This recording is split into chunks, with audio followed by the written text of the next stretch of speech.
एकटे पडल्या असाल तर एकट्याने जगून दाखवा. जन्मापासून ते मृत्यूपर्यंत पृथ्वी तलावावरची प्रत्येक व्यक्ती ही एकटी असते. कुटुंब किंवा साथीदार मिळणे हे जगण्याचे निमित्त आहेत, पण शेवटी ती सुद्धा एक निवड आहे. काही व्यक्ती अलिप्तता स्वीकारतात, एकटे राहणे पसंत करतात.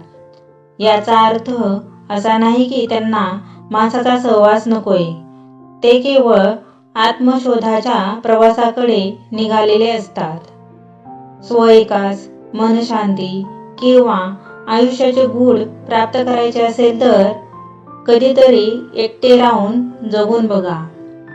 म्हणून एकटे पडला असाल तर एकट्याने जगून दाखवा.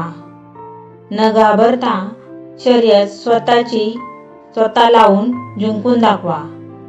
हा विचार तुम्हाला आवडला असेल तर व्हिडिओला लाईक, शेअर आणि चॅनलला सबस्क्राईब करायला विसरू नका. धन्यवाद.